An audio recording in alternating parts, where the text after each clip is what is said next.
I'm just going to kick it right off because we had a poll earlier today here that I think you guys saw that was related to what type of sport is going to grow quickest in the next 5 years in Saudi Arabia. And there might have been a glaring omission. You guys probably thought there was. Esports were not listed in the options.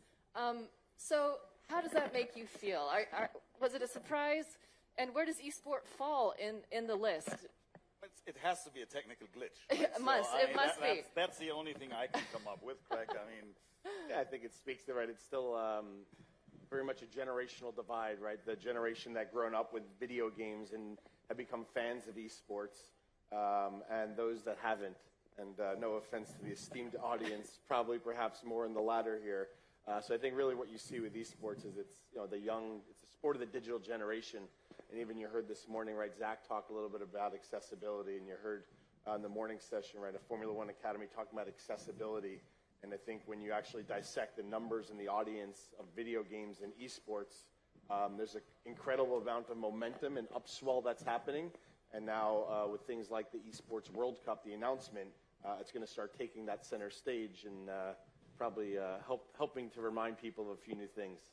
Yeah, it seems like esports certainly do deserve to be somewhere in the mix. Can you give us an idea of where you think esports might fall in potential growth in Saudi Arabia compared to boxing, soccer, cricket, Look, F1? To start with, right, esports is only somewhat 20 years old, right? So it's, in terms of any other sport, probably really, really young.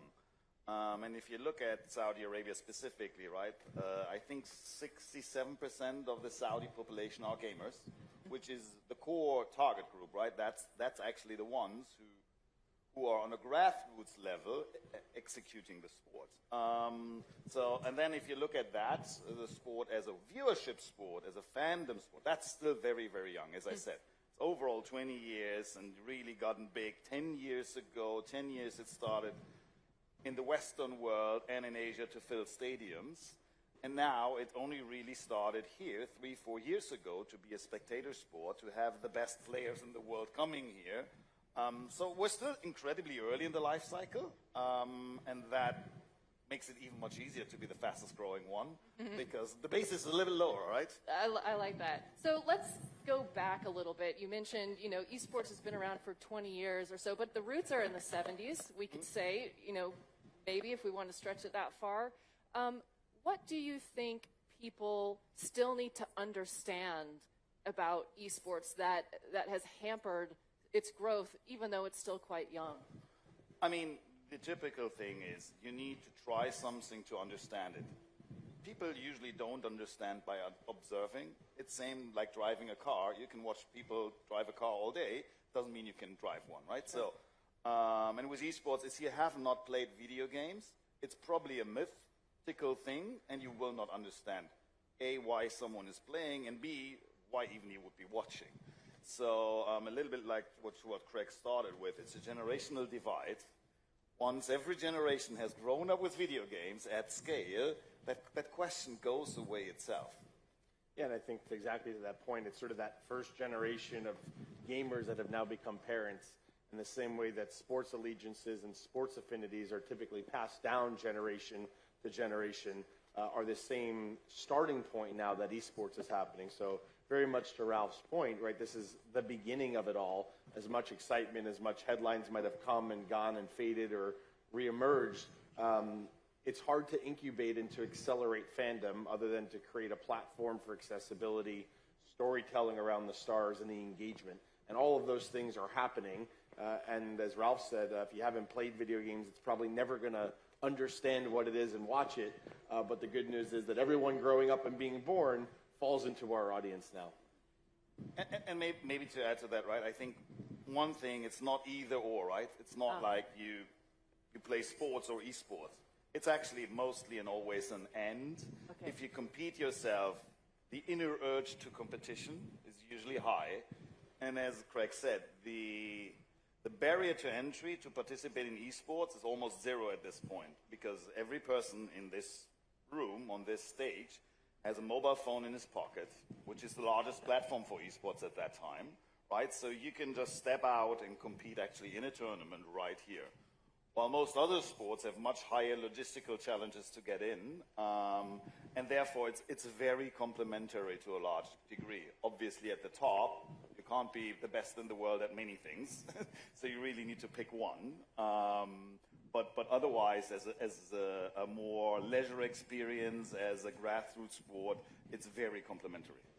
Can you give us a sense of where we are now in the industry? You know, it seems like 2017, 2018, 2019 were very high years. We had COVID. It seems like the momentum is shifting toward the Middle East and Asia. Can you give us a sense of what the conversation is like now around esports compared to before COVID? Yeah, I think there was a lot of excitement and investment that had sort of come into it based off the explosive growth of the video game industry, almost $180 billion annually, which is bigger than music and movies combined. So the size of the prize, let's say, attracted a lot of investment. And I think a lot of that investment came in with perhaps not the sound hypothesis and understanding of what the opportunity was, which is all about fans, players, and community. And I think that speaks to, again, the generational divide a little bit. So I think what you saw with some of the early investment is they were in it. They quickly learned what was exciting about it, but just as painfully, what perhaps were the nuances that they missed. And I think that sort of set up this next phase, which you've seen, which is consolidation. And I think that's been overall a very healthy step within the industry to create sustainability and alignment between stakeholders. I think over the last 2 years, since in particular since COVID, has kind of created this moment of saying, how do publishers, the IP holder who own the rights to the game, come together with organizers creating it, with teams and players that are competing in it, and ultimately building this fandom and culture around it. And I think that alignment now has actually set up now the stage for the next chapter of growth. And you've seen this with multi-year deals with IP. You've seen this with things like the Esports World Cup becoming a consistent story around multiple IP with a club story to it. So I think this is all sort of the healthy start, or the healthy, I don't call it a reset, but realignment almost within the industry to sort of set the foundation for that next step of growth. Yeah, and look, there's two ways to look at it. One is like, if you compare it to football, right, at what point in time we are, we're probably in the 70s or 80s still, right? So it's very, very, very long time ago. Yeah. If that, right? So again, we're still very early in the life cycle. If you look at it more from a general market perspective, right, what was missing so far is someone at the scale that made a lot of the traditional sports a global IP, a global movement. And the Formula One is certainly one of those. Very few global ones, the Olympics, the Football World Cup, maybe the Cricket World Cup, and then it already gets very thin. And, I mean, the Kingdom and the Crown Prince went in and said, we want to do the same for esports, right? We want to build a thing that's not bringing it forward and moving it. We want to rocket fuel it, right? We want to bring it 10 years ahead rather than grow it 10% incrementally. And therefore, we're trying to do what we're doing, bringing all the different stakeholders together and build a global audience connecting the East and the West. And how do you do that? You do that by the right stories. And the right stories in every sport either revolve around the athlete, right? Max Verstappen or so, right?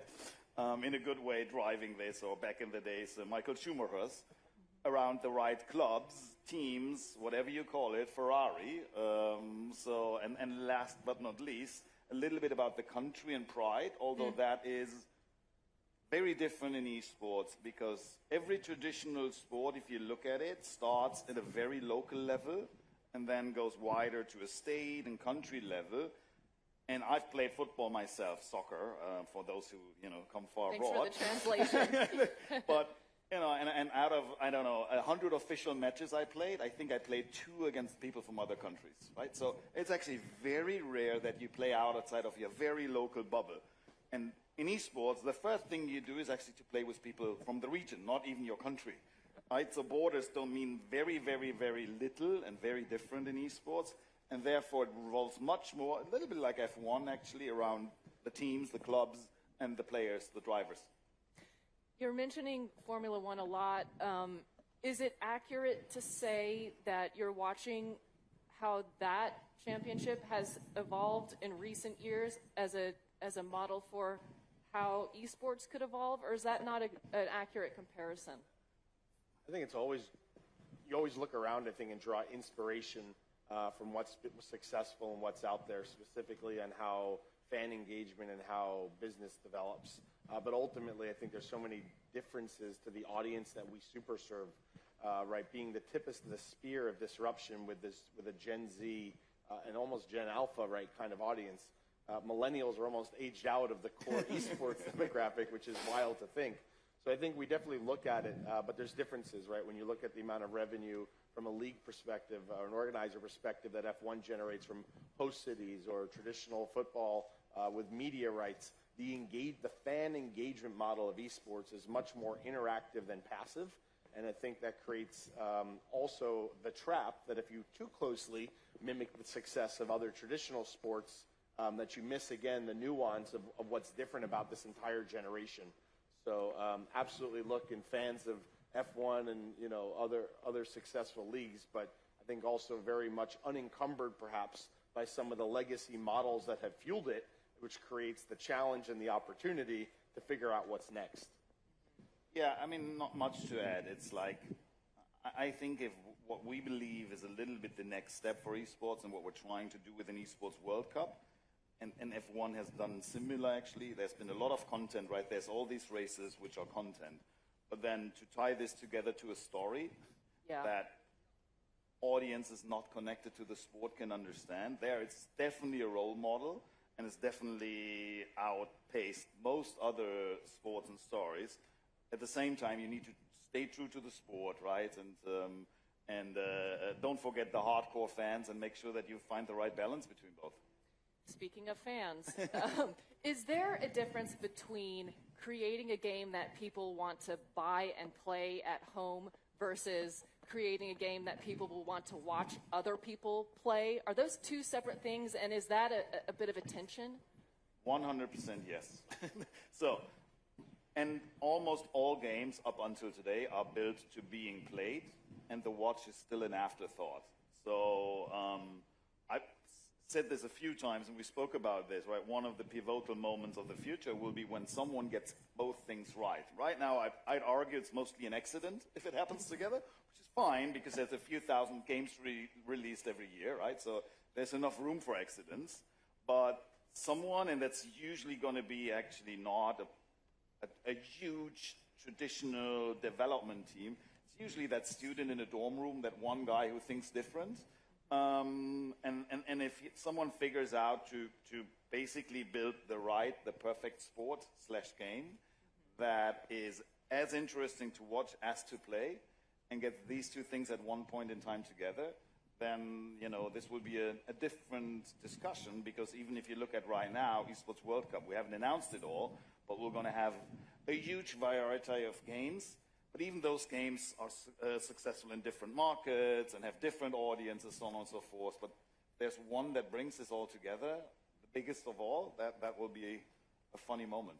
I think what's interesting is Gen Z is the first generation that actually prefers to watch people play video games than to play video games themselves. Is that lazy? Or is that smart? No, I think that's entertainment, right? I think that speaks to, it's true of most sports, right? How many people here strap into a race car and go on a Sunday afternoon around a track versus how many people are tuning in to watch F1? So I think, again, that speaks to the idea that video games is shaping culture. It used to be that video games, a movie would come out, Spider-Man would come out, and they'd make Spider-Man the video game. It's the opposite now. Super Mario Brothers, The Last of Us, right? These are video game IP that have become multimedia, right? You look at what Disney's done in games like Fortnite, where they've taken the IP of Marvel and Star Wars and others into the video game universe to extend it. So I think it's the opposite of lazy. I think it's just the natural point of passion, and again speaks to the changing idea of interactive entertainment, of communities, of creators, and again how new generations are being born with different consumption habits than those before us. And I think that's the risk of traditional sports, is to miss those changes a little bit, and to perhaps at times hold on too much to what's taken them to where they've gotten, versus figuring out, as we need to do every day, what's going to get us to where we want to be. So my last question, we're in Saudi Arabia, this beautiful building. aside from funding, which is obviously very important, what else do you see Saudi Arabia offering the leagues, the teams, the sponsors? Look, I think it's multiple things. First and foremost, if you come for the first time here, you're like super surprised about the hospitality, the openness, the friendliness of everyone around. Yes. And you think, okay, that's because I'm that one guy who they, been trained to do that, or been briefed, but it's not. If you go out, it's culturally a very open and nice place to be. I think topic number 2, coming from exactly the opposite side, is when we started this 25 plus years ago, right? I mean, we would have told someone, look, the prime minister of the country, the crown prince, is a big gamer. He's going on Fox News saying that to the world and basically saying, I want to make this among the largest sports in the world, and supporting this top down on a governmental level, including a national gaming and esports strategy, which is tied into the Vision 2030, including a gaming authority being established, including incorporating the Esports World Cup to try to bring the world together as a non-profit foundation. We would have said, yeah, that's a very cool science fiction story, but not within our lifetime. And now we're exactly here, and that's exactly what's happening. And we're at this point in time, and this is simply just a start. And so, yes, investment is relevant, but the openness and attitude and will to give this a rightful place is, I think, even more important. Yeah, I think also the audience, right? We've spoken a little bit about the young demographic in the country and even within the region, and that makes it a very attractive growth market for the industry. So that's a point of fans, it's a point of catalyst that I think will continue to create new opportunity in the business as well. So I think it always starts with the fans and being relevant and growing the audience, and there's a hungry demographic here for video games and for esports, supported with that strong vision and commitment from the top. I think has created that perfect sort of formula here. Craig and Ralph, thank you both so much for being here. Thank you all for listening.